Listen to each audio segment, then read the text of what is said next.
তো আমরা শুরু করতে পারি আজকে আমাদের ফৌজদারি কার্যবিধি ১৮৯৮ এর ৫ম ক্লাস। ৪ জন ব্যক্তি মিলে একজন লোককে হত্যা করল। রাত্রিবেলা। হত্যা করে সেই যে লাশ, সেই লাশটা হলো আপনার ধরেন হচ্ছে একেবারে নির্জন স্থানে রেল লাইনের উপর ফেলে দেওয়া হলো। পরবর্তীতে সেই রেলের উপর দিয়ে সেই লাশের উপর দিয়ে রেল চলে গেল। সকালবেলা খবর হলো যে ট্রেনে কাটা পড়ে একজন লোক মারা গেছে। লাশের ময়নাতদন্ত হলো কিন্তু ময়নাতদন্তের রিপোর্টে আসলো যে তার ট্রেনে কাটার কারণে তার মৃত্যু হয়নি। তাকে আগে হত্যা করা হয়েছে। তারপর হচ্ছে সেই লাশটা নিয়ে কোথায় রাখা হয়েছে? ট্রেনের রেল লাইনের উপর রাখা হয়েছে, রেলের পাতের উপর। পরবর্তীতে সেটার উপর দিয়ে ট্রেন গিয়েছে, তারপরে সে মারা গেছে। এখন এই যে ঘটনা, এই ঘটনার জন্য ওই যে ডিজিজড যে মারা গেছে বা ভিকটিম আপনারা যাই বলেন না কেন, তার পরিবারের কোনো সদস্য আগ্রহী না মামলা করার জন্য। রেলে কাটা পড়ে মারা গেছে, কি মামলাই বা করবো? আর পরিবারও গরিব। তখন পুলিশ কিন্তু একটা মামলা করে আপনাদেরকে বলেছিলাম যে ফৌজদারি কার্যবিধির ১৭৪ ধারায় আনন্যাচারাল ডেথ কেস। এখন আনন্যাচারাল ডেথ কেস হয়েছে ময়নাতদন্ত রিপোর্টে পুলিশ দেখতে পাচ্ছে যে তাকে আগে হত্যা করা হয়েছে, হত্যা করে তারপরে হচ্ছে রেলের উপর ফালানো হয়েছে। মৃত্যুর কারণ কিন্তু রেলে কাটার জন্য নয়। এখন পুলিশ তদন্ত শুরু করলো। তদন্ত করে সেই মামলার কোনো কিছুই সুরাহা করতে পারল না। অবশেষে কিছু ক্লুকে ২-৩ জন আসামিকে গ্রেপ্তার করল। গ্রেপ্তার করার পর পরবর্তীতে আদালত দেখলেন যে এই মামলার সত্য ঘটনা উদ্ঘাটন যদি করতে হয়, পূর্ণাঙ্গ ঘটনা যদি উদ্ঘাটন করতে হয় তাহলে এইখানে যারা গ্রেপ্তার হয়েছে তাদের একজনকে কি করতে হবে? ক্ষমা করতে হবে। যাকে আমরা বলি কি? রাজসাক্ষী। এখন আদালত সত্য ঘটনা উদ্ঘাটনের জন্য একজনকে কি করলেন? বললেন যে আপনি যদি সত্য কথা বলেন তাহলে আপনাকে কি করা হবে? এই মামলা থেকে খালাস দেওয়া হবে। এই ধরনের সাক্ষীকে আমরা বলি কি? এই ধরনের সাক্ষীকে আমরা বলে থাকি রাজসাক্ষী। তাহলে ওই ঘটনা উদ্ঘাটনের জন্য, ওই ঘটনার সত্য ঘটনা উদ্ঘাটনের জন্য আদালত একজনকে কি করলেন? শর্ত আরোপ করলেন। সেই ব্যক্তি উক্ত শর্তে নিজেকে আবদ্ধ করলেন এবং সত্য ঘটনা বলে দিলেন। আদালত দেখল যে না ঠিকই আছে। ও সত্য কথা বলেছে। তাহলে রাজসাক্ষীকে আদালত কি করতে পারেন?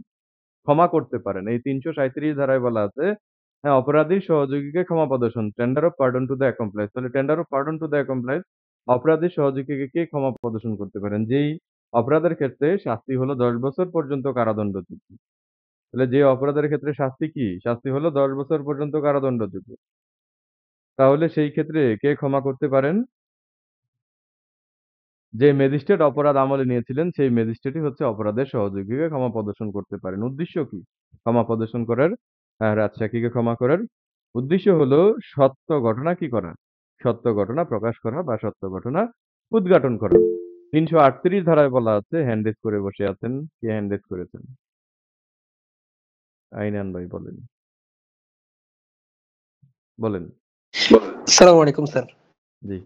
স্যার কয়েকজনের মধ্যে কে রাজসাক্ষী হবে স্যার? এটা কি কোনো নির্ধারিত নিয়ম এটা আছে? আদালত নির্ধারণ করবে কে হবে। জজ সাহেব নির্ধারণ করবেন। আর স্যার ওনাকে কি স্যার ক্ষমা করে দেওয়াটা বাধ্যতামূলক না? হুম, হুম, হুম। Thank you sir. যারা সিরিয়াস ক্লাস করতেছেন, নিয়মিত পরীক্ষাগুলো অ্যাটেন্ড করতেছেন, আপনারা সবাই পাস করবেন। আর যারা ক্লাসের বেশি অবহেলা করতেছেন, যে এত বড় সাবজেক্ট ফৌজদারি কার্যবিধি সমুদ্রের মধ্যে ডুবে যাচ্ছি মনে হচ্ছে। ছোট আইন আসুক তারপরে পড়বো। আপনারা নিজের ক্ষতি নিজে ডেকে আনতেছেন। আমরা কিন্তু সব পড়তেছি না। যেগুলো পরীক্ষায় আসার মতো আমরা ওইখান থেকেই আলোচনা করতেছি। ওকে। তাহলে tender of pardon to the accomplice ৩৩৭ ধারায় হলো কে ক্ষমা করেন? মেট্রোপলিটন বা প্রথম ম্যাজিস্ট্রেট বা প্রথম শ্রেণীর ম্যাজিস্ট্রেট ১০ বছর কারাদণ্ডযোগ্য অপরাধের ক্ষেত্রে অপরাধের সহযোগীকে ক্ষমা প্রদর্শন করতে পারেন। ৩৩৮ ধারায় বলা আছে ক্ষমা প্রদর্শনের নির্দেশ দানের ক্ষমতা। তাহলে রায় ঘোষণার পূর্বে যে কোনো সময় আদালত মামলার বিচার করবেন, সেই আদালত বিচারকালে দায়রা আদালত কি করতে পারেন? দায়রা আদালত হচ্ছে ক্ষমা প্রদর্শনের নির্দেশ দিতে পারেন। কাকে ক্ষমা প্রদর্শনের নির্দেশ দিতে পারেন? চিফ জুডিশিয়াল ম্যাজিস্ট্রেট বা চিফ মেট্রোপলিটন ম্যাজিস্ট্রেটকে কি করতে পারেন? ক্ষমা প্রদর্শনের নির্দেশ দিতে পারেন অথবা দায়রা আদালত অপরাধের সহযোগী আসামিকে কি করতে পারেন? ক্ষমা করতে পারেন। কিসের জন্য ক্ষমা করতে পারেন? পূর্ণাঙ্গ ঘটনা, সত্য ঘটনা উদ্ঘাটনের জন্য। যাকে আমরা কি বলি? যাকে আমরা বলি রাজসাক্ষী। ৩৩৯ ধারায় বলা আছে যাকে ক্ষমা প্রদর্শন করা হয়েছে তার বিচার। তাহলে ৩৩৭ এবং ৩৩৮ ধারা অনুসারে যাকে ক্ষমা প্রদর্শন করা হয়েছে সে যদি কি করে? সে যদি শর্ত ভঙ্গ করে, ইচ্ছাকৃতভাবে তথ্য গোপন করে বা মিথ্যা সাক্ষ্য দেয়, তাহলে যে ব্যক্তি অপরাধে অভিযুক্ত ছিল সে অপরাধের জন্য তার কি করা যাবে? তার বিচার করা যাবে। অর্থাৎ যাকে রাজসাক্ষী হিসাবে কি করা হয়েছিল? যাকে রাজসাক্ষী হিসাবে ক্ষমা করা হয়েছিল সে যদি ক্ষমার শর্ত কি করেন? ক্ষমার শর্ত অমান্য করে, ক্ষমার শর্ত যদি আ ভঙ্গ করে, তাহলে সেই ক্ষেত্রে তাকে পুনরায় আবার বিচারের সম্মুখীন করা যাবে। তবে তাকে যদি পুনরায় বিচারের সম্মুখীন করতে হয়, তাহলে সেই ক্ষেত্রে কি করা লাগবে? সেক্ষেত্রে হচ্ছে হাইকোর্ট বিভাগের কি করা লাগবে? হাইকোর্ট বিভাগের অনুমতি নেয়া লাগবে। ৩৩৯ এর ক ধারায় বলা আছে এই যে রাজসাক্ষী, ৩৩৯ এর ক ধারায় তিনি যদি ক্ষমার শর্ত মান্য করেন, তাহলে আদালত আসামিকে কি করবেন? আদালত হচ্ছে রাজসাক্ষীকে খালাসের রায় দিবেন। ৩৩৯ এর ক। এমসিকিউ পরীক্ষার জন্য ভেরি, ভেরি ইম্পোর্টেন্ট।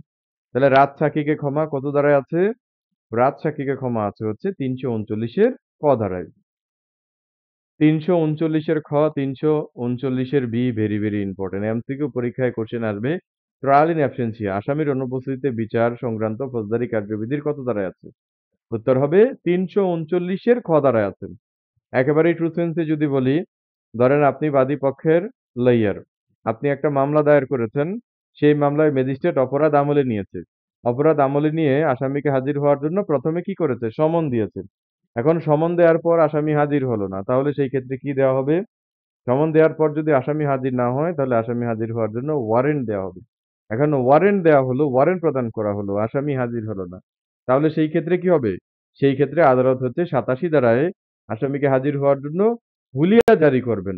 এখন হুলিয়া জারি হয়ে গেল, ৩০ দিনের সময় দেওয়া হলো আসামিকে হাজির হওয়ার জন্য, আসামি হাজির হলো না। তাহলে হুলিয়ার পরেও যদি আসামি হাজির না হয়, তাহলে ৮৮ ধারায় কি হবে? ৮৮ ধারায় সম্পত্তি ক্রোক হবে। সম্পত্তি ক্রোক হওয়ার পর তারপরেও যদি আসামি হাজির না হয় তাহলে ৩৩৯ এর ক ধারায় পেপার কাটিং হয়ে আসামির অনুপস্থিতিতেই কি হবে? বিচার হবে। কিন্তু ৩৩৯ এর খ সংশোধন হয়েছে ১০ই আগস্ট ২০২৫ এ।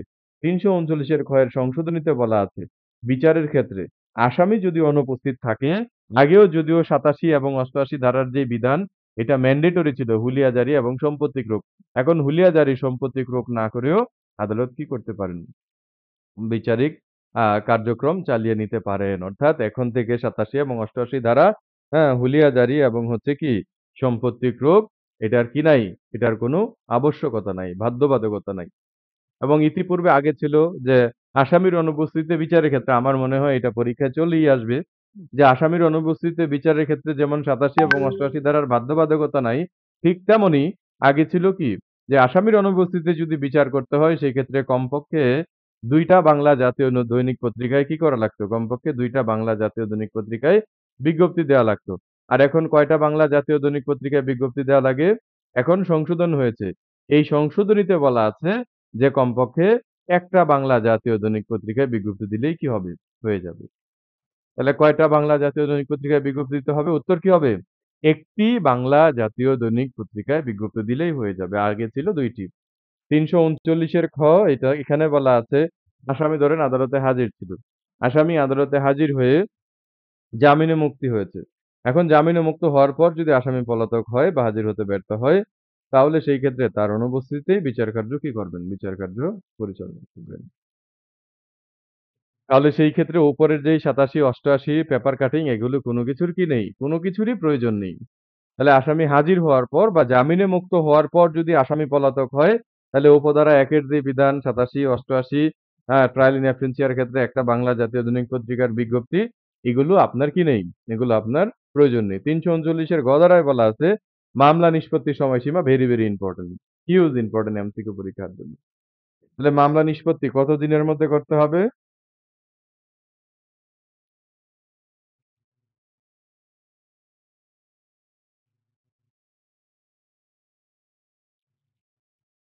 আমাদের ৩৩৯ এর গ ধারায় বলা আছে, ম্যাজিস্ট্রেট আদালত কি করবেন?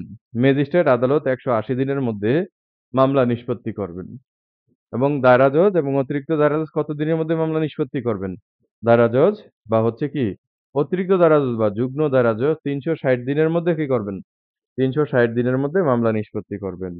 তাহলে এমসিকিউ পরীক্ষায় যদি কোশ্চেন আসে যে ম্যাজিস্ট্রেট কত দিনের মধ্যে মামলা নিষ্পত্তি করবেন? তাহলে উত্তর কি হবে? ম্যাজিস্ট্রেট আদালত হচ্ছে ১৮০ দিনের মধ্যে মামলা নিষ্পত্তি করবেন। আর যদি এমসিকিউ পরীক্ষায় কোশ্চেন আসে যে দায়রা আদালত কত দিনের মধ্যে মামলা নিষ্পত্তি করবেন? তাহলে উত্তর কি হবে? দায়রা আদালত হচ্ছে ৩৬০ দিনের মধ্যে মামলা নিষ্পত্তি করবেন। তারপরে চলে যাবেন হচ্ছে ৩৪৪ যদিও পুলিশ রিমান্ড ৩৪৪ এ পুলিশ রিমান্ড শব্দটা আলাদা করে বলা নেই। এখানে বলা আছে কার্যক্রম স্থগিত বা মুলতবি রাখার ক্ষমতা। তাহলে সাক্ষী যদি অনুপস্থিত থাকে বা অন্য কোনো যুক্তিসঙ্গত কারণে আপনার আদালত কি করতে পারেন? আদালত চাইলে হেফাজতে থাকা আসামিকে পুনরায় রিমান্ডে পাঠাইতে পারেন। তাহলে আমরা রিমান্ড কোথায় পড়েছি? ফৌজদারি কার্যবিধির ১৬৭ ধারায় পড়েছি রিমান্ডের কথা। যে ফৌজদারি কার্যবিধির ১৬৭ ধারায় কি করতে পারেন? হ্যাঁ, আপনার হচ্ছে আদালত আসামিকে কি করতে পারেন? আপনার হচ্ছে ১৫ দিনের বেশি নয় ম্যাজিস্ট্রেট এমন সময়ের জন্য পুলিশ রিমান্ডের বা পুলিশ হেফাজতে যাওয়ার নির্দেশ দিতে পারেন। ঠিক তেমনি ৩৪৪ ধারায় যদি সাক্ষী অনুপস্থিত থাকে বা অপর কোনো যুক্তিসঙ্গত কারণে আদালত চাইলে তাকে কি করতে পারেন? আবার হচ্ছে ১৫ দিনের বেশি হবে না এমন সময়ের জন্য আপনার হচ্ছে মুলতবি রাখতে পারেন। অর্থাৎ আপনার হচ্ছে কার্যক্রম মুলতবি করে ১৫ দিনের বেশি নয় এমন সময়ের জন্য পুলিশ রিমান্ডের নির্দেশ দিতে পারেন। তাহলে এই ফৌজদারি কার্যবিধির ১৬৭ এবং ৩৪৪ এ পুলিশ রিমান্ডের কথা বলা আছে। ৩৪৫ এ কিছু সংশোধন হয়েছে সর্বশেষ ২০২৫ সালে। এখানে দণ্ডবিধির ১৪৩ ধারা বেআইনি সমাবেশের শাস্তি। আগে হচ্ছে আপস অযোগ্য ছিল, এখন এটাকে কি করা হয়েছে? বেআইনি সমাবেশের শাস্তি ১৪৩ ধারাকে আপসযোগ্য করা হয়েছে। এখন থেকে আদালত সরাসরি আপস করতে পারে বা জেলা লিগ্যাল এইড অফিসারের মাধ্যমেও কি করতে পারে? আপস করতে পারেন। তারপরে সাক্ষ্য গ্রহণের পদ্ধতি থেকে আপনারা হচ্ছে ৩৫৯ ধারা পড়বেন। তাহলে মামলার সাক্ষীর সাক্ষ্য কিভাবে নিতে হবে? প্রশ্ন ও উত্তর আকারে না নিয়ে বর্ণনামূলকভাবে নিতে হবে। এমসিকিউ পরীক্ষায় আসে। যে সাক্ষীর সাক্ষ্য কিভাবে নিতে হবে? আপনারা একটু দাগায়েন। আমরা তো সব পড়তেছি না ফৌজদারি কার্যবিধি। যেগুলো ইম্পোর্টেন্ট সেগুলোই পড়তেছি। তাহলে সাক্ষীর সাক্ষ্য কিভাবে নিতে হবে? সাক্ষীর সাক্ষ্য প্রশ্ন উত্তর আকারে না নিয়ে উত্তর আকারে না নিয়ে বর্ণনামূলকভাবে নিতে হবে।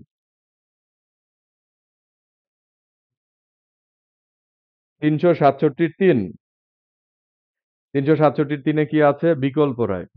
তাহলে দণ্ডবিধির আওতায় শাস্তি প্রদান করা হলে অপরাধটির ২ টার মধ্যে কোন ধারায় অন্তর্ভুক্ত হবে সেই বিষয়ে যদি সন্দেহ থাকে আদালত কি করতে পারেন? বিকল্প রায় প্রদান করতে পারেন। ৩৬৮ এক এমসিকিউর জন্য ইম্পোর্টেন্ট মৃত্যুদণ্ডের আদেশ যদি আদালত প্রদান করেন তাহলে সেই দণ্ডাদেশে নির্দেশ থাকবে যে মৃত্যু না হওয়া পর্যন্ত তাকে কি করতে হবে?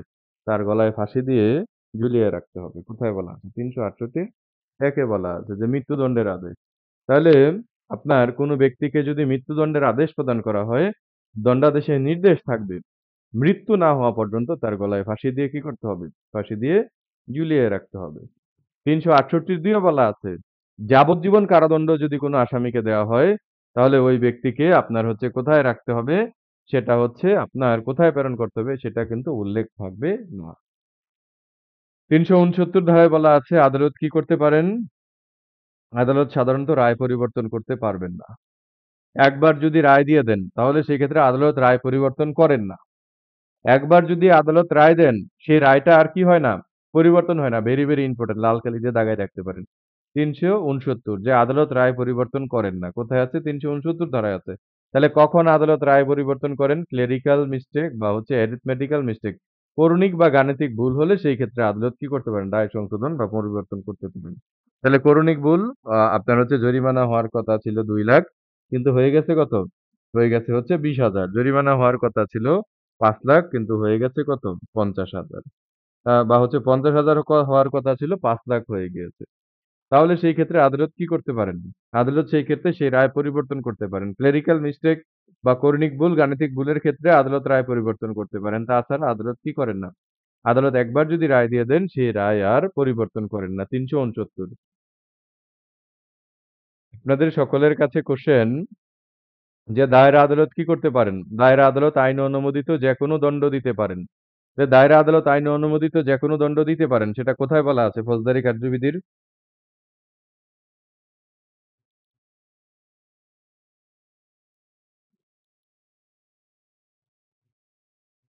দায়রা আদালত আইনে অনুমোদিত যেকোনো দণ্ড দিতে পারেন। ফৌজদারি কার্যবিধির কোথায় বলা আছে?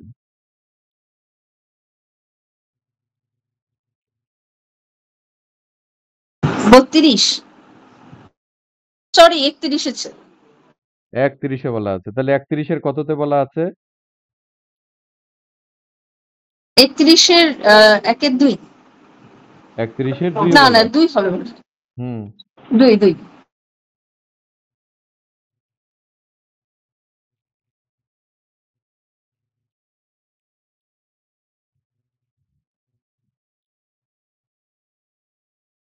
30 এর 2 এ বলা আছে। দায়রা আদালত কি করতে পারেন? দায়রা আদালত হচ্ছে আপনার আইন অনুমোদিত যেকোনো দণ্ড দিতে পারেন। এখন দায়রা আদালত যদি আইন অনুমোদিত যেকোনো দণ্ড দেন, ধরেন মৃত্যুদণ্ড দেন, তাহলে সেই মৃত্যুদণ্ড দিলে সেটা মৃত্যুদণ্ড কার্যকর করার ক্ষেত্রে কার অনুমোদন লাগে? মৃত্যুদণ্ড কার্যকর করতে হাইকোর্টের পরামর্শ লাগবে 374 হ্যাঁ, ধারা অনুযায়ী। ৩৭৪ ধারা অনুযায়ী হাইকোর্টের কি লাগবে?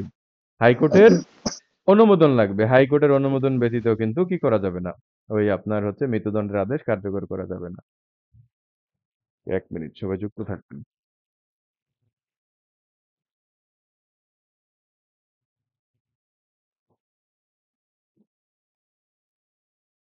তাহলে ৩৭৪ ধারায় বলা আছে দায়রা আদালত যদি মৃত্যুদণ্ডের আদেশ দেন, তা কার্যকর করার আগে হাইকোর্ট বিভাগের কি লাগবে?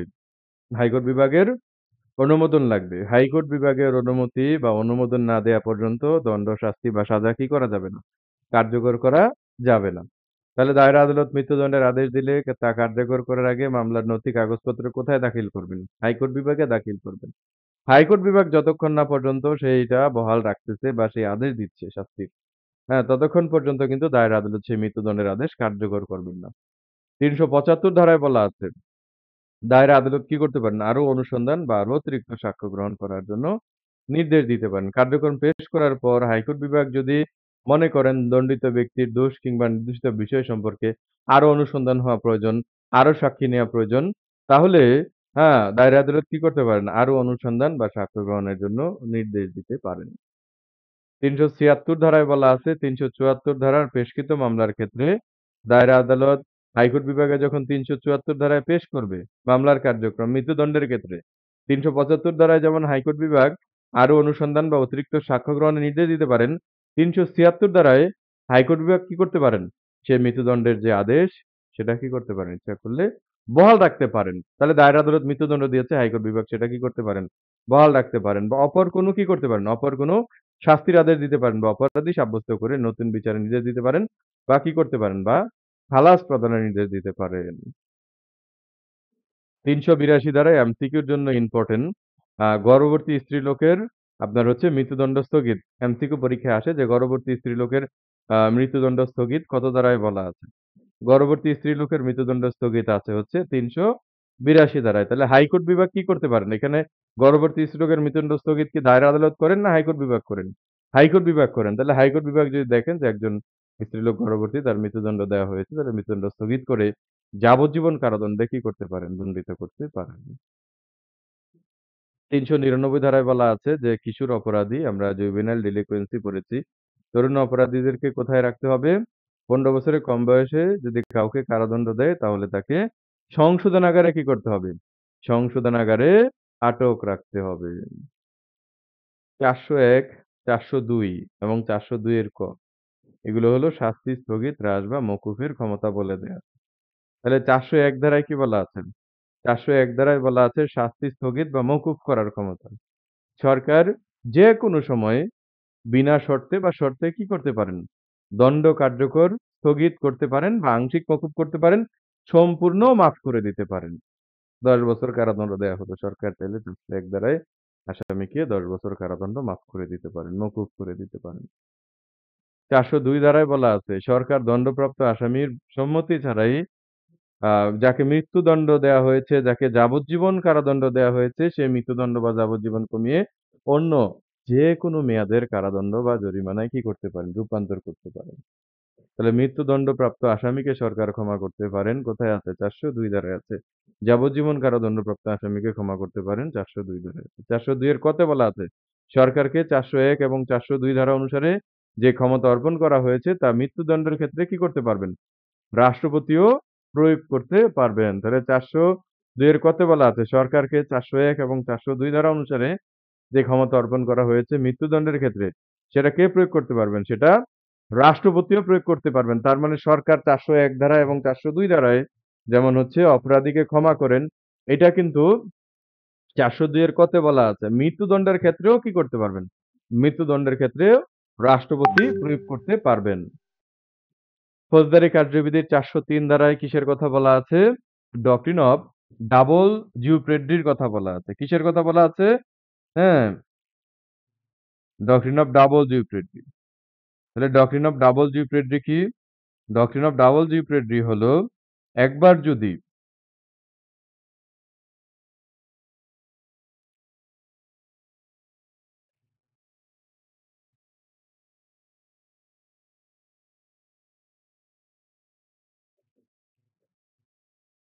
একবার যদি কাউকে দণ্ডিত বা খালাস দেওয়া হয়, তাহলে সেই ক্ষেত্রে একই অপরাধের জন্য কাউকে আবার কি করা যাবে না? পুনরায় বিচারের সম্মুখীন করা যাবে না। তাহলে একবার যদি কাউকে দণ্ড দেওয়া হয় বা একবার যদি কাউকে খালাস দেওয়া হয়, তাহলে সেই ক্ষেত্রে একই অপরাধে কি করা যাবে না? তাকে পুনরায় বিচারের সম্মুখীন করা যাবে না। এই কথা বলা আছে কোথায়? ফৌজদারি কার্যবিধির 403 ধারায়। তাহলে ফৌজদারি কার্যবিধির 403 ধারায় বলা আছে ডক্ট্রিন অফ ডাবল জিওপ্রেডির কথা যে একবার দণ্ডিত বা খালাসপ্রাপ্ত ব্যক্তিকে একই অপরাধে পুনরায় বিচারের সম্মুখীন করা যাবে না। এটা কোথায় বলা আছে? আপনাদের দেওয়ানি কার্যবিধির কোথায় বলা আছে? দেওয়ানি কার্যবিধির 11 ধারায় বলা আছে। তাহলে দেওয়ানি কার্যবিধির 11 ধারায় কিসের কথা বলা আছে? রেস জুডিকাটার কথা বলা আছে। যে একটা মামলায় যদি বিচার হয়, বিচারে যদি আপনার হচ্ছে কি করা হয়? চূড়ান্তভাবে রায় হয়ে যায়, ডিক্রি হয়ে যায়, তাহলে সেই একই অপরাধের জন্য পুনরায় বিচারের সম্মুখীন করা যাবে না। একই মামলার জন্য দ্বিতীয়বার কি করা যাবে না? বিচারের সম্মুখীন করা যাবে না। আবার সাক্ষ্য আইনের 40 ধারায় বলা আছে যে, পূর্বে প্রদত্ত মামলার রায় আপনার হচ্ছে পরবর্তী মোকদ্দমা নিষিদ্ধ করার জন্য কি হবে? প্রাসঙ্গিক হবে। আবার সংবিধানের 35 এর 2 অনুচ্ছেদেও বলা আছে যে, কোনো ব্যক্তিকে একই অপরাধের দায়ে দ্বিতীয়বার বিচারের সম্মুখীন করা যাবে না। অর্থাৎ 403 ধারার যে গল্প একবার দণ্ডিত খালাসপ্রাপ্ত ব্যক্তিকে একই অপরাধে পুনরায় বিচার করা যাবে না। এটা আছে দেওয়ানি কার্যবিধির 11 ধারায়, সাক্ষ্য আইনের 40 ধারায়, সংবিধানের 35 এর 2 অনুচ্ছেদে। এখানে অনেকগুলো উদাহরণ আছে। এগুলো আমরা লিখিততে পড়বো। এমসিকিউর জন্য আমি মনে করতেছি না এগুলো আপনাদের জন্য খুব বেশি ইম্পর্টেন্ট হবে।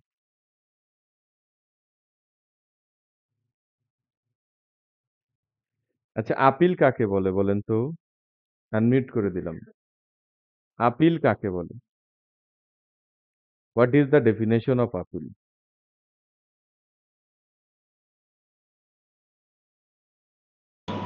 নিম্ন আদালতের রায়ের বিরুদ্ধে সংক্ষুব্ধ পক্ষ উক্ত মামলার রায় বাতিল সংশোধনের জন্য যে আদালতে আবেদন করেন। তাহলে একেবারেই আমরা ট্রু সেন্সে বোঝার চেষ্টা করি। নিম্ন আদালত একটা রায় দিয়েছে। সেই রায়ে আমি আপনি সংক্ষুব্ধ। আমি আপনি সন্তুষ্ট না। তাহলে আপনি হলেন সংক্ষুব্ধ পক্ষ। আপনি সংক্ষুব্ধ পক্ষ কি করতে পারবেন? আপনি সংক্ষুব্ধ পক্ষ হলো সেই রায় বাতিলের জন্য বা সংশোধনের জন্য উচ্চ আদালতে কি করতে পারবেন? উচ্চ আদালতে দরখাস্ত দাখিল করতে পারবেন। তাহলে নিম্ন আদালত কর্তৃক প্রদত্ত কোনো মামলার রায়ের বিরুদ্ধে সংক্ষুব্ধ পক্ষ উক্ত মামলার রায় বাতিল বা সংশোধনের জন্য বিচারিক পর্যালোচনার জন্য মেমোরেন্ডাম আকারে যে লিখিত আবেদন দায়ের করেন, তাকেই বলা হয় কি? তাকেই বলা হয় আপিল। তাহলে নিম্ন আদালতের যে রায় দিয়েছে সেই রায়ে যদি আপনি সন্তুষ্ট না হন, সেটা বাতিল, সংশোধন, বিচারিক পর্যালোচনার জন্য উচ্চ আদালতে মেমোরেন্ডাম আকারে যে লিখিত আবেদন দায়ের করেন তাকেই বলা হয় কি আপিল। আমরা চলে যাব হচ্ছে ইম্পোর্টেন্ট সেকশনগুলি পড়ব 407 ধারায়। 407 তাহলে দ্বিতীয় এবং তৃতীয় শ্রেণীর ম্যাজিস্ট্রেট যদি কোনো দণ্ডাদেশ দেয়, তাহলে সেই দণ্ডাদেশের বিরুদ্ধে আপিল কোথায় হবে? দ্বিতীয় এবং তৃতীয় শ্রেণীর ম্যাজিস্ট্রেট যদি কোনো দণ্ডাদেশ দেয়, সেই দণ্ডাদেশের বিরুদ্ধে আপিল হবে চিফ জুডিশিয়াল ম্যাজিস্ট্রেটের নিকট। তাহলে দ্বিতীয় শ্রেণীর বা তৃতীয় শ্রেণীর ম্যাজিস্ট্রেট কর্তৃক দেয়া শাস্তির আদেশের বিরুদ্ধে আপিল কোথায় হবে? আপিল হবে চিফ জুডিশিয়াল ম্যাজিস্ট্রেটের নিকট। 408 এ বলা আছে যুগ্ম দায়রা জজ বা প্রথম শ্রেণীর ম্যাজিস্ট্রেটের প্রদত্ত দণ্ডাদেশের বিরুদ্ধে আপিল কোথায় হবে? তাহলে জয়েন্ট সেশন জাজ বা প্রথম শ্রেণীর ম্যাজিস্ট্রেটের প্রদত্ত দণ্ডাদেশের বিরুদ্ধে আপিল হবে কোথায়? আপিল হবে দায়রা জজের নিকট। এবং দ্বিতীয় পার্টে বলা আছে যে যুগ্ম দায়রা জজ যদি 5 বছরের বেশি কারাদণ্ড দেয়, জয়েন্ট সেশন জাজ বা যুগ্ম দায়রা জজ যদি 5 বছরের বেশি কারাদণ্ড দেয়, সেটার বিরুদ্ধে আপিল কোথায় হবে? আপিল হবে হাইকোর্টে। 408 এর খতে বলা আছে যে যখন কোনো ব্যক্তি মেট্রোপলিটন ম্যাজিস্ট্রেট বা জুডিশিয়াল ম্যাজিস্ট্রেট কর্তৃক দণ্ডবিধির 124 এর ক ধারায়, তাহলে দণ্ডবিধির 124 এর ক ধারায় কি আছে? দণ্ডবিধির 124 এর ক ধারায় আছে রাষ্ট্রদ্রোহিতা। তাহলে যখন কোনো ব্যক্তি মেট্রোপলিটন ম্যাজিস্ট্রেট বা জুডিশিয়াল ম্যাজিস্ট্রেট কর্তৃক দণ্ডবিধির 124 এর ক ধারায় বর্ণিত অপরাধের বিচারে কি হয়? দণ্ডিত হয়। তখন আপিল কোথায় হবে? হুম, আপিল হবে হচ্ছে আপনার সরাসরি হাইকোর্টে। তাহলে রাষ্ট্রদ্রোহিতার মামলার ক্ষেত্রে আপিল কোথায় হবে? হ্যাঁ, রাষ্ট্রদ্রোহিতার মামলার ক্ষেত্রে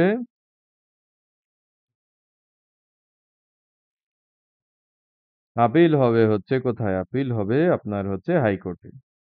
রাষ্ট্রদ্রোহিতার মামলার ক্ষেত্রে আপিল কোথায় হবে? হুম, আপিল হবে হচ্ছে হাইকোর্টে। যদিও সেটা ট্রায়াল হয়েছে কোথায়? যদিও সেটা ট্রায়াল হয়েছে হচ্ছে ম্যাজিস্ট্রেট কোর্টে।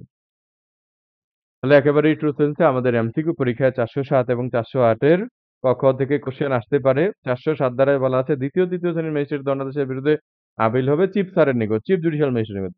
আর জয়েন্ট সেশন জাজ প্রথম শ্রেণীর ম্যাজিস্ট্রেটের প্রদত্ত দণ্ডাদেশের বিরুদ্ধে আপিল হবে দায়রা জজের নিকট। তবে জয়েন্ট সেশন জাজ যদি 5 বছরের বেশি কারাদণ্ড দেয় অথবা মেট্রোপলিটন ম্যাজিস্ট্রেট বা জুডিশিয়াল ম্যাজিস্ট্রেট যদি 124 এর ক ধারার অর্থাৎ রাষ্ট্রদ্রোহিতার অপরাধের বিচার করেন, তাহলে সেটার বিরুদ্ধে কোথায় চলে যাবে আপিল? সেটার বিরুদ্ধে আপিল চলে যাবে হচ্ছে হাইকোর্টে।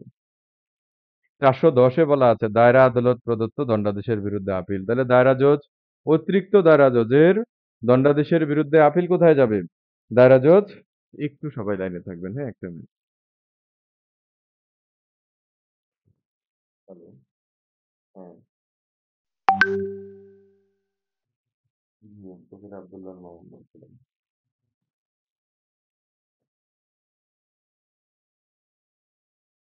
আমাদের এখানে নতুন হয়েছে 16 তারিখ থেকে। জি, জি।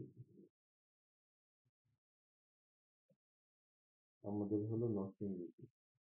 আমি ডিটেইলস আপনাকে পাঠিয়ে দিচ্ছি। লাইভে আছি তো, লাইভ শেষ করে কথা বলি।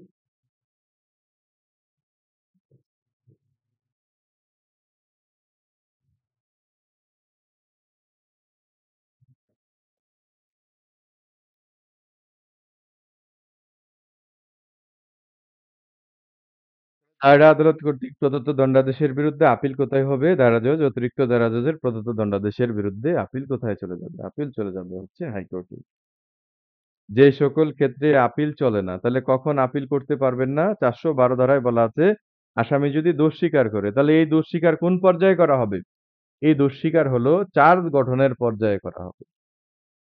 তাহলে চার্জ গঠনের পর্যায়ে আসামিকে জিজ্ঞাসা করা হলো, আপনার বিরুদ্ধে দণ্ডবিধির এই ধারায় এই অভিযোগ গঠন করা হলো। আপনি বলেন আপনি দোষী না নির্দোষ? এখন আসামি যদি বলে আমি দোষী, তাহলে সেই ক্ষেত্রে আদালত কি করতে পারেন? আসামিকে শাস্তি দিতে পারেন। তাহলে আসামি দোষ স্বীকারের পর আদালত যদি সে আসামিকে শাস্তি দেন বা হচ্ছে দণ্ড দেন, তাহলে সেই দণ্ডের ক্ষেত্রে কি চলবে না? সেই দণ্ডাদেশের বিরুদ্ধে আপিল চলবে না। তবে 412 ধারায় বলা আছে ২ টা ক্ষেত্রে আবার আপনি আপিল করতে পারবেন। দণ্ডের পরিমাণ এবং আইনগত যৌক্তিকতা বিষয়ে আপনি কি করতে পারবেন? আইনগত যৌক্তিকতা বিষয়ে আপিল করতে পারবেন। 413 ধারায় বলা আছে, হ্যাঁ? তুচ্ছ মামলায় কি নেই? আপিল নেই। কিন্তু সংশোধন হয়েছে। 413 সংশোধন হয়েছে। তাহলে দায়রা আদালত যদি ১ মাসের কারাদণ্ড দেয়, মনে রাখতে হবে এগুলো। দায়রা আদালত যদি ১ মাসের কারাদণ্ড দেয়, সেটার বিরুদ্ধে কি চলবে না? সেটার বিরুদ্ধে আপিল চলবে না। আবার দায়রা জজ বা চিফ জুডিশিয়াল ম্যাজিস্ট্রেট যদি কি করে? হ্যাঁ, ৳৫০০ জরিমানা করে। দুঃখিত, ৳৫,০০০ জরিমানা করে, সেটার বিরুদ্ধে কি চলবে না? সেটার বিরুদ্ধে আপিল চলবে না। খুবই ইম্পোর্টেন্ট এমসিকিউ পরীক্ষা। তাহলে দায়রা আদালত যদি ১ মাস কারাদণ্ড দেয়, সেটার বিরুদ্ধে কি চলবে না?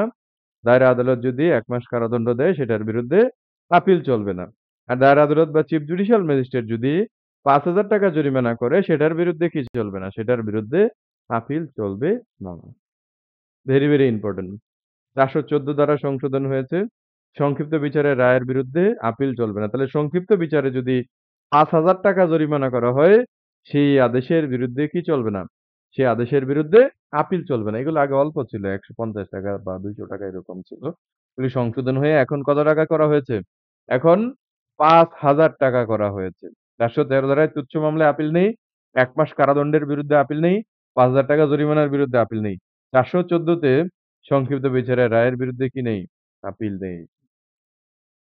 ৪১৭ ধারা very important. Appeal in case of acquittal. এখানে থেকে ৩-৪ টা পয়েন্ট এমসিকিউর জন্য আসবে। এমসিকিউ পরীক্ষায় আসবে যে খালাসের বিরুদ্ধে আপিল সম্পর্কিত বিধান ফৌজদারি কার্যবিধির কত ধারায় আছে? ৪১৭ ধারায় আছে। খালাসের বিরুদ্ধে আপিল কোথায় হবে? খালাসের বিরুদ্ধে আপিল হবে সংশ্লিষ্ট আপিল আদালতে। কোন আদালতে হবে? সংশ্লিষ্ট আপিল আদালতে হবে।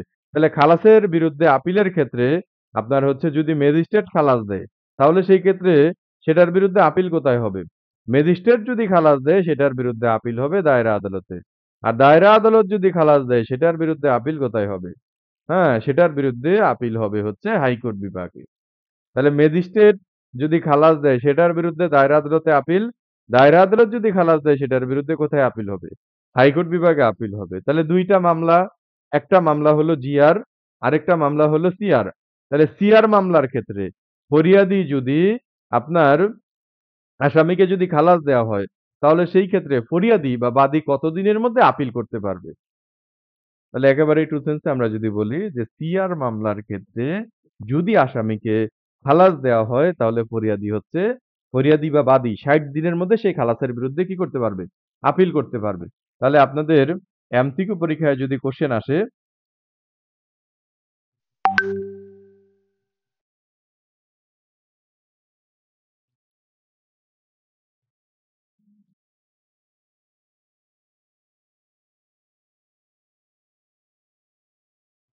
এমসিকিউ পরীক্ষায় যদি কোশ্চেন আসে যে সিআর মামলার ক্ষেত্রে ফরিয়াদি খালাসের বিরুদ্ধে কতদিনের মধ্যে আপিল করবে? তাহলে উত্তর কি হবে?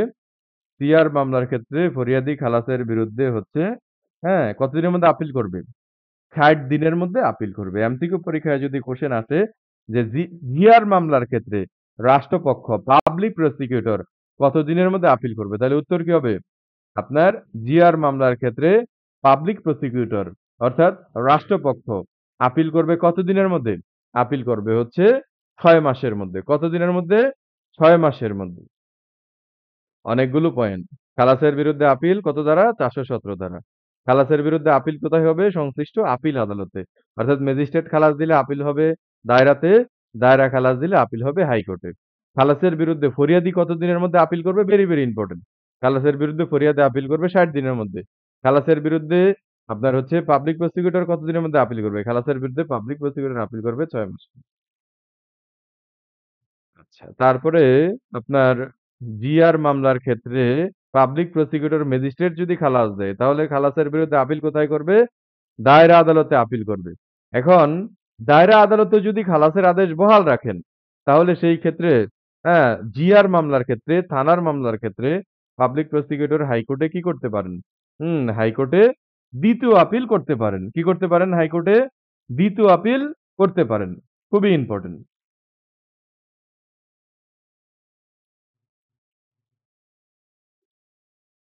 তাহলে এমসিকিউ পরীক্ষায় যদি কোশ্চেন আসে যে পিপির কি আছে? পিপি পাবলিক প্রসিকিউটরের জিআর মামলার ক্ষেত্রে দ্বিতীয় আপিলের বিধান আছে। অর্থাৎ একেবারেই ট্রু সেন্সে জিআর মামলায়, থানার মামলায় আপনার হচ্ছে ম্যাজিস্ট্রেট আসামিকে খালাস দিয়েছে। পাবলিক প্রসিকিউটর কি করতে পারবেন? দায়রা আদালতে হচ্ছে খালাসের বিরুদ্ধে আপিল করতে পারবেন। এখন দায়রা আদালতও কি করেছে? সেই খালাসের আদেশ বহাল রেখেছে। তাহলে ফরিয়াদি হাইকোর্টে কি করতে পারবেন? দ্বিতীয় আপিল করতে পারবেন। তাহলে জিআর এর ক্ষেত্রে দ্বিতীয় আপিল চলে, আর সিআর এর ক্ষেত্রে কি চলে না? সিআর এর ক্ষেত্রে দ্বিতীয় আপিল চলে না।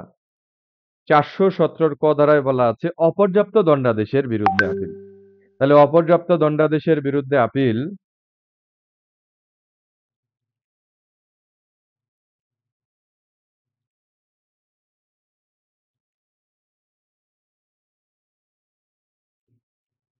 এমসিকিউ পরীক্ষায় আসবে। অপর্যাপ্ত দণ্ডাদেশের বিরুদ্ধে আপিল সম্পর্কিত বিধান ফৌজদারি কার্যবিধির কত ধারায় আছে? তাহলে অপর্যাপ্ত দণ্ডাদেশের বিরুদ্ধে আপিল সম্পর্কিত বিধান ফৌজদারি কার্যবিধির ৪১৭ ক ধারায় আছে। অপর্যাপ্ত দণ্ডাদেশের বিরুদ্ধে পয়েন্টগুলো মাথায় রাখবেন। এমসিকিউ পরীক্ষায় কমন পড়বে। এর বাইরে আসার মতো কিছুই নাই। খালাস থেকে যেই পয়েন্টগুলো বললাম এগুলো যদি আপনি মাথায় রাখতে পারেন এমনিতেই পারবেন। আমি বারবার রিপিট করে দিচ্ছি। ৪১৭ ক ধারায় বলা আছে অপর্যাপ্ত দণ্ডাদেশের বিরুদ্ধে আপিল। তাহলে অপর্যাপ্ত দণ্ডাদেশের বিরুদ্ধে ফরিয়াদি কতদিনের মধ্যে আপিল করবে? হ্যাঁ? অপর্যাপ্ত দণ্ডাদেশের বিরুদ্ধে ফরিয়াদি আপিল করবে হচ্ছে ৬০ দিনের মধ্যে। কত দিনের মধ্যে আপিল করবে? অপর্যাপ্ত দণ্ডাদেশের বিরুদ্ধে ফরিয়াদি আপিল করবে হচ্ছে ৬০ দিনের মধ্যে। আর অপর্যাপ্ত দণ্ডাদেশের বিরুদ্ধে বা রাষ্ট্রপক্ষ কোথায় আপিল কত দিনের মধ্যে আপিল করবে? রাষ্ট্রপক্ষ অর্থাৎ পাবলিক প্রসিকিউটর আপিল করবে হচ্ছে দিনের ১৫৫ অনুচ্ছেদ অনুযায়ী ৬০ দিনের মধ্যে। তবে সিআর মামলার ক্ষেত্রে যে মামলাটা কোর্টে হয়, সিআর মামলার ক্ষেত্রে ফরিয়াদি অপর্যাপ্ত দণ্ডাদেশের বিরুদ্ধে ৬০ দিনের মধ্যে আপিল করবে। কোন আদালতে আপিল করবে? সিআর মামলার ক্ষেত্রে ফরিয়াদি অপর্যাপ্ত দণ্ডাদেশের বিরুদ্ধে সংশ্লিষ্ট আপিল আদালতে আপিল করবে। আর জিআর মামলার ক্ষেত্রে রাষ্ট্রপক্ষ কতদিনের মধ্যে আপিল করবে? জিআর মামলার ক্ষেত্রে রাষ্ট্রপক্ষ অর্থাৎ আপনার হচ্ছে আ পাবলিক প্রসিকিউটর কোন আদালতে আপিল করবে? আপিল করবে ৬০ দিনের মধ্যে। কোন আদালতে আপিল করবে? সরাসরি হাইকোর্টে। তার মানে যেই মামলাটা থানায় হয়েছে জিআর মামলা। জিআর মামলার ক্ষেত্রে যদি আসামিকে খালাস দেয়া হয়, যদি কোনো ম্যাজিস্ট্রেটও খালাস দেয়, সেটার বিরুদ্ধে পাবলিক প্রসিকিউটর সরাসরি আপিল করবেন কোথায়? সরাসরি আপিল করবেন হচ্ছে হাইকোর্ট বিভাগে। খুবই ইম্পোর্টেন্ট এমসিকিউ পরীক্ষার জন্য। ৩ টা পয়েন্ট টোটাল। অপর্যাপ্ত দণ্ডাদেশের বিরুদ্ধে আপিল কোথায় আছে? ৪১৭ ক ধারায় আছে। সিআর মামলার ক্ষেত্রে ফরিয়াদি কত দিনের মধ্যে আপিল করবে অপর্যাপ্ত দণ্ডাদেশের বিরুদ্ধে? ৬০ দিন। জিআর মামলার ক্ষেত্রে পাবলিক প্রসিকিউটর কত দিনের মধ্যে আপিল করবে? ৬০ দিন। আ সিআর মামলার ক্ষেত্রে ফরিয়াদি অপর্যাপ্ত দণ্ডাদেশের বিরুদ্ধে কোথায় আপিল করবে? সংশ্লিষ্ট আপিল আদালতে। ম্যাজিস্ট্রেট অপর্যাপ্ত দণ্ডাদেশ দিলে আপিল হবে দায়রা আদালত। দায়রা আদালত দিলে আপিল হবে কোথায়? হাইকোর্টে। আর আপনার জিআর মামলার ক্ষেত্রে পাবলিক প্রসিকিউটর কোথায় অপর্যাপ্ত দণ্ডাদেশে আপিল করবেন? জিআর মামলার ক্ষেত্রে পাবলিক প্রসিকিউটর আপিল করবেন হচ্ছে হাইকোর্ট বিভাগের নিকট। ৪২১ ধারায় বলা আছে আপিল সরাসরি খারিজ। তাহলে ৪১৯ এবং ৪২০ ধারার অধীন আবেদনপত্র এবং নকল পাওয়ার পর আপিল আদালত নিম্ন আদালতের রায়ে যদি হস্তক্ষেপ করার মতো কোনো পর্যাপ্ত কারণ না পান, তাহলে সেই ক্ষেত্রে আপিল কি করতে পারেন? আপিল সরাসরি খারিজ করে দিতে পারেন। তাহলে আপিল সরাসরি খারিজ কোথায় আছে? আপিল সরাসরি খারিজ আছে হচ্ছে ৪২১ ধারায়। আপনারা সবাই জানেন যারা কোর্টে যান যে আপিলের ক্ষেত্রে আপিল কি করা লাগে? আপিল হচ্ছে এডমিশন শুনানি করা লাগে বা গ্রহণ শুনানি করা লাগে। তাহলে গ্রহণ শুনানির দিন আপিল আদালত যদি দেখেন যে মামলার রায়ে হস্তক্ষেপ করার মতো কোনো কারণ নাই, তাহলে সেক্ষেত্রে কি করে দিতে পারেন? সেক্ষেত্রে আসামিকে খালাস দিতে পারেন।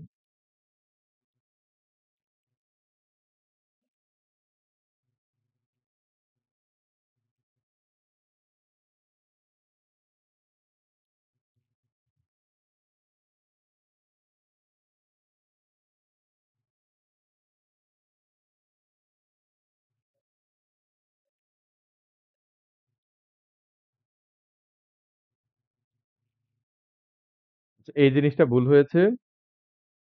৪২১ ধারায় যে আপিল সরাসরি খারিজ, হ্যাঁ? আপিল সরাসরি খারিজ করে দিলে আপনার হচ্ছে কি হবে? ৪২১ ধারায় বলা আছে আপিল সরাসরি খারিজ। তাহলে আপিল আদালত যদি দেখেন যে মামলায় হস্তক্ষেপ করার মতো কোনো কারণ নাই।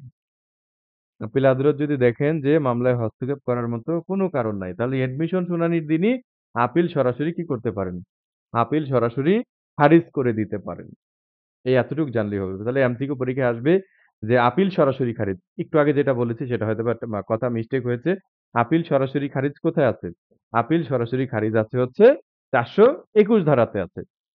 ৪২৩ এ আপিল আদালতের ক্ষমতা আছে। এটা রিটেন এর টপিক। এটা এমসিকিউর জন্য না। আপিল আদালতের ক্ষমতা কি? আপিল আদালত সবই করতে পারেন। অর্থাৎ যেটা দরকার সেটাই করতে পারেন। তাহলে আপিল আদালত দণ্ডাদেশের বিরুদ্ধে যদি আপিল হয়, দণ্ডাদেশ পরিবর্তন করতে পারেন, রদ করতে পারেন, খালাস দিতে পারেন বা পুনর্বিচারের জন্য আপিল আদালত প্রেরণ করতে পারেন বা দণ্ডাদেশ বহাল রাখতে পারেন। হ্যাঁ? অর্থাৎ যেটা প্রয়োজন আপিল আদালত সবই করার কি আছে? আপিল আদালতের ক্ষমতা আছে। এটা রিটেনের জন্য ইম্পোর্টেন্ট। এমসিকিউর জন্য আপনারা চলে যাবেন হচ্ছে ৪৩১ এমসিকিউর জন্য ইম্পোর্টেন্ট আপিল অ্যাবেটমেন্ট। তাহলে আপনার ৪১৭ ক ধারা অনুসারে প্রত্যেকটি আপিল আসামির যদি মৃত্যু হয় তাহলে সেটা চূড়ান্তভাবে কি হয়ে যাবে? চূড়ান্তভাবে বাতিল হয়ে যাবে। আসামি মারা গেছে। তাহলে আপিল কি? হ্যাঁ, আপিল বাতিল, আপিল অ্যামেন্ডমেন্ট হয়ে যাবে। কিন্তু জরিমানা বা অর্থদণ্ডের বিরুদ্ধে যদি আপিল দায়ের করা হয়, সেক্ষেত্রে আপিলকারীর মৃত্যু হলেও আপিল বাতিল হবে না। আমরা রিভিশনের যেই ক্ষমতা, যেখানে আপিল চলে না, সেখানে আপনি কি করতে পারবেন? সেখানে আপনি রিভিশন দায়ের করতে পারবেন। ফৌজদারি মামলায় ২ টা আদালতের কি আছে? ২ টা আদালতের রিভিশনের এখতিয়ার আছে। ফৌজদারি মামলায় কয়টা আদালতের রিভিশন এখতিয়ার আছে? ২ টা আদালতের। এক হলো কার? হাইকোর্ট বিভাগ, আরেকটা হলো কে? আরেকটা হলো আপনার দায়রা জজ। তাহলে হাইকোর্ট বিভাগ কি করতে পারেন? হাইকোর্ট বিভাগ রিভিশন ক্ষমতা প্রয়োগ করতে পারেন। আর কে পারেন? আর হচ্ছে আপনার দায়রা জজ। এখানে জেলা জজ, অতিরিক্ত জেলা জজ কাইটা দিয়ে হচ্ছে দায়রা জজ, অতিরিক্ত দায়রা জজ দিয়ে দিবেন। রিভিশন ক্ষমতা প্রয়োগ করতে পারেন। ৪৩৫ ধারায় বলা আছে নিম্ন আদালতের এলসিআর তলবের ক্ষমতা। এই এতটুকুই আপনারা এমসিকিউর জন্য পইড়েন। যে নিম্ন আদালতের নথি তলবের ক্ষমতা সম্পর্কিত বিধান কোথায় আছে? ৪৩৫ ধারায় আছে। তাহলে নিম্ন আদালতের যে এলসিআর তলব বা নথি তলবের ক্ষমতা কোন আদালতের আছে? হাইকোর্ট বিভাগের আছে এবং হচ্ছে আপনার এখানে জেলা জজ আছে। এটা কাইটা দিবেন, এখানে দিবেন হচ্ছে দায়রা জজের আছে। এমসিকিউ পরীক্ষার জন্য হিউজ ইম্পোর্টেন্ট ৪৩৯ ধারা। ৪৩৯ ধারায় কি বলা আছে? হাইকোর্ট বিভাগের রিভিশনের ক্ষমতা। তাহলে এমসিকিউ পরীক্ষায় যদি কোশ্চেন আসে যে হাইকোর্ট বিভাগের রিভিশন ক্ষমতা কোথায় আছে? ৪৩৯ ধারায় আছে এবং সবচেয়ে মজার বিষয় হলো ফৌজদারি কার্যবিধি থেকে সরাসরি সেকশন ওয়াইজ কোশ্চেন দেখবেন যে মিনিমাম ১০ টা চলে আসছে ২০ টা থেকে। তাহলে হাইকোর্ট বিভাগের রিভিশন ক্ষমতা আছে কত ধারায়? ৪৩৯ ধারায়। হাইকোর্ট বিভাগ রিভিশন ক্ষমতা বলে সবই করতে পারেন। দণ্ড বৃদ্ধি করতে পারেন, মামলা নিষ্পত্তি করতে পারেন। হাইকোর্ট বিভাগ কারণ দর্শানোর নোটিশ দিয়ে কি করতে পারেন? দণ্ড কিন্তু বৃদ্ধি করতে পারেন। কিন্তু একটা বিষয় হলো ম্যাজিস্ট্রেট যে দণ্ড দিতে পারতেন, একেবারেই ট্রু সেন্সে রিভিশন ক্ষমতা বলে ম্যাজিস্ট্রেট যে দণ্ড দিতে পারতেন তা অপেক্ষা কি করবেন না? তা অপেক্ষা অধিক দণ্ড কিন্তু হাইকোর্ট বিভাগ দিবেন না। এবং রিভিশন ক্ষমতা বলে আরেকটা জিনিস করা যায় না। হাইকোর্ট বিভাগ খালাসের আদেশকে কি করতে পারবেন না? এটা এমসিকিউর জন্য ইম্পোর্টেন্ট। আমি দাগায় দিলাম। যে রিভিশন ক্ষমতা বলে হাইকোর্ট বিভাগ কি করতে পারবেন না? খালাসের আদেশ দণ্ডে পরিবর্তন করতে পারবেন না। তাহলে রিভিশন ক্ষমতা বলে হাইকোর্ট বিভাগ কি করতে পারবেন না? খালাসের আদেশ দণ্ডে পরিবর্তন করতে পারবেন না। ৪৩৯ এর ক ধারায় এমসিকিউর জন্য খুবই ইম্পোর্টেন্ট এমসিকিউ পরীক্ষায় আসবে যে দায়রা জজের রিভিশন ক্ষমতা সম্পর্কিত বিধান কোথায় আছে? ৪৩৯ এর ক ধারায় আছে। এখন এই যে আমরা উপরে যে পড়লাম হাইকোর্ট বিভাগের রিভিশন ক্ষমতা, যে বিষয়গুলো পড়লাম যে দণ্ড বৃদ্ধি করতে পারেন, মামলা নিষ্পত্তি করতে পারেন, হ্যাঁ? সবই করতে পারবেন। দায়রা আদালতও সেম ক্ষমতা এক্সারসাইজ করতে পারবেন। তবে এক্সারসাইজ করার ক্ষেত্রে ম্যাজিস্ট্রেট যে দণ্ড দিতেন তা অপেক্ষা অধিক দণ্ড দিবেন না এবং খালাস আদেশকে দণ্ডে পরিবর্তন করতে পারবে না। তবে হ্যাঁ, তবে যদি এরকম হয় খালাসের আদেশকে দণ্ডে পরিবর্তন করা প্রয়োজন, তাহলে রিভিশন কোর্ট কি করবেন? রিভিশন কোর্ট হচ্ছে মামলাটি আবার হচ্ছে পুনরায় বিচারের জন্য পাঠাইতে পারবেন। সরাসরি খালাসের আদেশকে রিভিশন ক্ষমতা বলে দণ্ডে পরিবর্তন করা যাবে না। ৪৪২ এর ক ধারায় বলা আছে আপিল এবং রিভিশন নিষ্পত্তির সময়সীমা। তাহলে আপনার আপিল রেসপন্ডেন্ট বরাবর নোটিশ জারির তারিখ থেকে কত কার্য দিবসের মধ্যে আপিল নিষ্পত্তি করতে হবে? আপিল রেসপন্ডেন্ট বরাবর নোটিশ জারির তারিখ থেকে ৯০ কার্য দিবসের মধ্যে আপিল নিষ্পত্তি করতে হবে। হ্যাঁ, রিভিশনের ক্ষেত্রে আপনার হচ্ছে পক্ষগণ বরাবর নোটিশ জারির তারিখ থেকে কত কার্য দিবসের মধ্যে রিভিশন নিষ্পত্তি করতে হবে? রিভিশনের ক্ষেত্রে পক্ষগণ বরাবর নোটিশ জারির তারিখ থেকে ৯০ কার্য দিবসের মধ্যে রিভিশন নিষ্পত্তি করতে হবে। পরবর্তী এমসিকিউ পরীক্ষার জন্য ৪৪২ এর ক হিউজ ইম্পোর্টেন্ট যে আপিল কত দিনের মধ্যে নিষ্পত্তি করতে হবে? ৯০ কার্য দিবস। কবে থেকে? নোটিশ জারি তারিখ থেকে। রিভিশন কবে নিষ্পত্তি করতে হবে? ৯০ কার্য দিবসের মধ্যে নিষ্পত্তি করতে হবে। কখন থেকে? নোটিশ জারির তারিখ থেকে। খুবই ইম্পোর্টেন্ট। আমাদের আর কিছু পড়া বাকি আছে সেটা আমরা আগামীকালকার ক্লাসে পড়ব। আর সবাই যেহেতু যুক্ত আছেন, আমাদের গত সপ্তাহে ক্লাস হওয়ার কথা ছিল শুক্রবার বা শনিবার এরকম নিতে পারিনি। সেজন্য অত্যন্ত দুঃখ প্রকাশ করতেছি। সবাই ক্লাসে যুক্ত থাকবেন। আপনাদের সাথে কিছু কথা আছে। মঙ্গলবারের যে ক্লাসটি, অ্যাকচুয়ালি আমিও আপনাদের মতো আমার হচ্ছে ২৪ তারিখে হাইকোর্ট পারমিশন পরীক্ষা। যেই কারণে আসলে আমি চেষ্টা করলেও শুক্রবার, শনিবার ক্লাস নিতে পারতেছি না। তবে আমার ২৪ তারিখে পরীক্ষা হয়ে যাওয়ার পর আমি কিন্তু তখন আপনাদের হচ্ছে শুক্রবার, শনিবার রেগুলারই ক্লাস নিতে পারবো। তবে এই সপ্তাহে মঙ্গলবারের যে ক্লাসটা আছে, এটা আমি সবাইকে ওপেন ক্লাসেই বলে দিচ্ছি। আমরা হচ্ছে মঙ্গলবারের যে ক্লাসটা সেটা হচ্ছে আমরা আগামী শনিবার দিন নিব। ঠিক আছে? আর আপনাদেরকে আগামীকালকে ফৌজদারি কার্যবিধি শেষ হয়ে যাবে। আগামীকাল হলো সোমবার। তাহলে আপনাদেরকে মঙ্গলবার এবং বুধবার সময় দেওয়া হবে। বৃহস্পতিবার আপনাদের ফৌজদারি কার্যবিধির উপর ১০০ মার্কের পূর্ণাঙ্গ হচ্ছে এমসিকিউ পরীক্ষা হবে। সবাই একটু লিখে রাখেন। আমিও লিখে রাখি। ঠিক আছে? আগামীকালকে ইনশাআল্লাহ আপনাদের সিআরপিসি শেষ হয়ে যাবে। ৬ষ্ঠ ক্লাসে এবং বৃহস্পতিবার বৃহস্পতিবার আপনার হচ্ছে সিআরপিসি ফুল ১০০ মার্ক। একটু লিখে রাখলাম 100 মার্ক। আর হচ্ছে আপনাদের দণ্ডবিধি 1 ক্লাস মঙ্গলবারের পরিবর্তে শনিবার, হ্যাঁ? শনিবার আপনার হচ্ছে দণ্ডবিধি 1 ক্লাস হবে পেনাল কোড। পরবর্তী সাবজেক্ট হলো আপনাদের দণ্ডবিধি। Thank you. কোশ্চেন আছে কারো? যাদের কোশ্চেন নেই আপনারা ক্লাস থেকে লিভ নিতে পারেন। জি স্যার, আসসালামু আলাইকুম। জি, হ্যাঁ। স্যার আমার একটা প্রশ্ন ছিল স্যার। বলেন, বলেন। একজন করে বলেন। নাজমুল ভাই আগে বলেন। স্যার আমাদের যে আগামী মাসের 29 তারিখে এমসিকিউ ডেট এখন পর্যন্ত আমার জানা মতো ফাইনাল স্যার, কিন্তু আমাদের আগের ব্যাচে স্যার রিটেনের রেজাল্ট এখনো বের হয়নি স্যার। সেক্ষেত্রে কি আমাদের 29 তারিখে পরীক্ষা কনফার্ম নাকি ডেট পিছিয়ে যাওয়ার সম্ভাবনা আছে স্যার? এটা মাথায় ঢুকায়েন না। আপাতত মাথায় ঢুকায়েন না, সময় যেহেতু আছে, হ্যাঁ? স্যার স্যার স্যার আমার একটা প্রশ্ন ছিল স্যার। যাবজ্জীবন বলেন। হ্যাঁ, যাবজ্জীবন বলতে স্যার এখানে কত বছরের কোনো লিমিট থাকে নাকি এটা যতদিন সে জীবিত থাকে ততদিন পর্যন্ত হয়? এটা রায়ে উল্লেখ থাকবে। একটা কেস রেফারেন্স আছে। আপনারা দণ্ডবিধির যে 53-52 ধারায় আমি কেস রেফারেন্সটা দিয়েছি।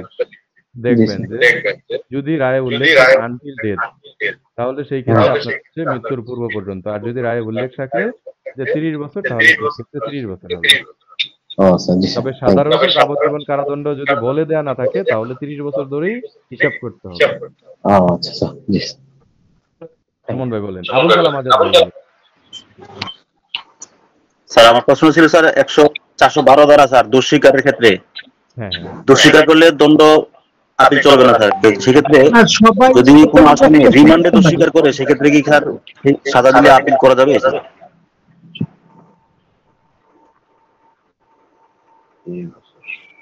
আচ্ছা। আমার কথা কি শোনা গেছে স্যার? লাগাচ্ছেন। যে আমি আপনার প্রশ্ন বুঝতে পেরেছি। একেবারে ট্রু সেন্সে সবাই মিউট করে দিই। খুব সুন্দর কোশ্চেন করেছেন। এই কোশ্চেনের উত্তর হলো ফৌজদারি কার্যবিধির 164 ধারায় ম্যাজিস্ট্রেটের নিকট যদি দোষ স্বীকার করা হয়, শুধুমাত্র সেই দোষ স্বীকারের উপর ভিত্তি করে আসামিকে সাজা দেয়া যাবে না।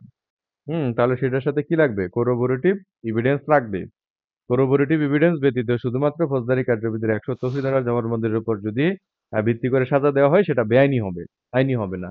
কিন্তু এই আপনার আ ফৌজদারি কার্যবিধির 243 ধারায় এবং হচ্ছে ফৌজদারি কার্যবিধির 265 আপনার হচ্ছে ই ধারায় বা ও ধারায় যদি দোষ স্বীকার করে ম্যাজিস্ট্রেটের নিকট, সেটা হলো চার্জ গঠনের পর্যায়ে যদি দোষ স্বীকার করে, হ্যাঁ, সেটার উপর ভিত্তি করে ম্যাজিস্ট্রেট বা দায়রা আদালত কিন্তু সাজা দিতে পারেন।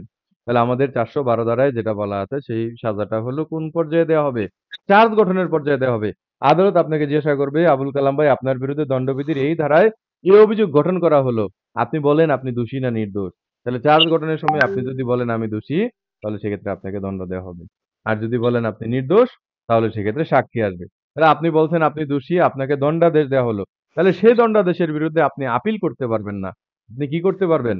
আপনি রিভিশন দায়ের করতে পারবেন। তবে 412 ধারায় বলা আছে ২ টা বিষয়ে আপনি আপিল করতে পারবেন। দণ্ডের যৌক্তিকতা এবং হচ্ছে পরিমাণের বিষয়ে আপনি আপিল দায়ের করতে পারবেন। আশা করি ক্লিয়ার, পানির মতো। স্যার আমার পরিচিত একজনের কি স্যার রিমান্ডে দোষ স্বীকার করছিলেন, পরে ওনার সাজা হয়েছে, সেক্ষেত্রে উনি কি স্যার সুযোগ পাবে আপিল করার জন্য? না, ওনার ওই রিমান্ডে যদি দোষ স্বীকার করেও থাকেন, রিমান্ডে পুলিশের নিকট যদি দোষ স্বীকার করা হয়, সেটার আইনগত কোনো ভিত্তি নাই। আমাদের ফৌজদারি কার্যবিধির 162 ধারায় বলা আছে পুলিশের নিকট দেয়া প্রদত্ত জবানবন্দির কি নাই? কোনো সাক্ষ্যগত মূল্য নাই। এবং আমাদের সাক্ষ্য আইনের 25 ধারায়ও বলা আছে যে পুলিশের নিকট দেয়া জবানবন্দির কোনো কি নাই? সাক্ষ্যগত মূল্য নাই, অপ্রাসঙ্গিক। তবে যদি রিমান্ডে গিয়ে আপনার হচ্ছে এরকম বলে থাকে যে সাক্ষ্য আইনের 27 ধারা অনুযায়ী রিমান্ডে যদি বলে যে আমি কি করেছি? আমি ডাকাতি করেছি। সেটা কোনো প্রাসঙ্গিক না। কিন্তু সে যদি বলে যে আমি ডাকাতি করার জন্য যে অস্ত্র সেটা হলো রহিমের গোয়ালঘরে রাখছি। এখন পুলিশ যদি তার দেওয়া তথ্য মতো রহিমের গোয়ালঘর থেকে কি করে? সে ডাকাতি করার জন্য যে অস্ত্র, হ্যাঁ, শটগান, হ্যাঁ, রান্দা, চাপাতি উদ্ধার করে বা পিস্তল উদ্ধার করে, সেই উদ্ধার আবার হচ্ছে কি হবে? প্রাসঙ্গিক হবে, সাক্ষ্য হিসেবে গৃহীত হবে 27 ধারা মতে। এখন উনি কোনভাবে রিমান্ডে কি বলেছেন বা হচ্ছে পুলিশ হেফাজতে থাকা অবস্থায় কি বলেছেন, সে কাগজপত্র দেখতে হবে। সেই মতে যদি আলামত উদ্ধার হয়ে থাকে, সেই আলামতের উপর ভিত্তি করে যদি সাজা দেওয়া হয়, তখন সেটা কিন্তু আর বেআইনি হবে না।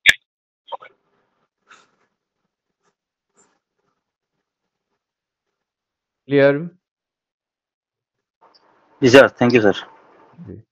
এটা নেক্সট স্যার আমার কোয়েশ্চেন। জি, সিদ্দিক খান বলেন। সিদ্দিক ভাই। জিআর মামলা যেগুলা এগুলা তো থানায় করতে হয়, আর সিআর গুলা কি কোর্টে? কোর্টে। এটা এটার মধ্যে পার্থক্যটা নাকি স্যার? জিআর মামলাগুলা থানায় হবে আর সিআর গুলা কোর্টে। হুম, right. Okay sir, thank you.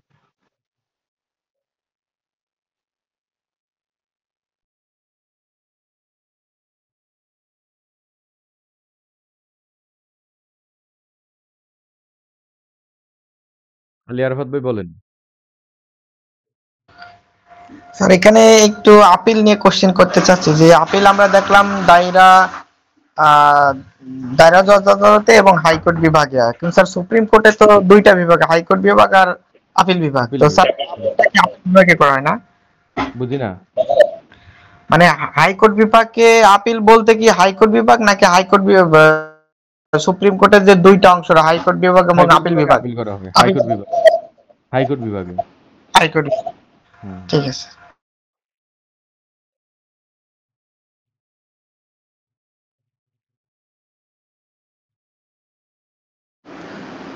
আসসালামু আলাইকুম স্যার। আমি কি বলতে পারি? হুম, বলেন। স্যার আসসালামু আলাইকুম। জি, বলেন। স্যার কালকে হচ্ছে স্যার ক্লাস 6 আর বৃহস্পতিবার এক্সাম না? বৃহস্পতিবারে এক্সাম এবং হচ্ছে শনিবারে দণ্ডবিধি এক। আচ্ছা স্যার, আরেকটা কথা হচ্ছে স্যার, ওই স্যার আমারটা কি স্যার মানে কোনো সমাধান আছে স্যার? 6 দিনের জন্য পরীক্ষা দিতে পারতেছি না ওরকম। আচ্ছা, আমি এখনই আপনাকে লাইনে রেখেই কল দিচ্ছি। Okay sir. ওকে, এখনই কল দিচ্ছি। ঠিক আছে, থ্যাংক ইউ। হ্যাঁ, সবাই ভালো থাকেন। আসসালামু আলাইকুম। স্যার আমার একটু কথা স্যার। জি, জি, বলেন।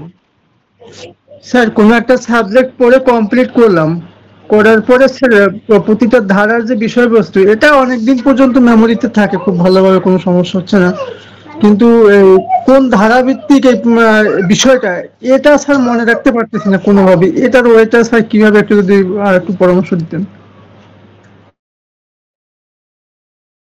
লিখে লিখে পড়বেন। পরামর্শ একটাই, পড়ার সময় লিখে লিখে পড়বেন, তাহলেই মনে থাকবে। পড়ার সময় লিখে লিখে পড়বেন। ওকে, থ্যাংক ইউ স্যার।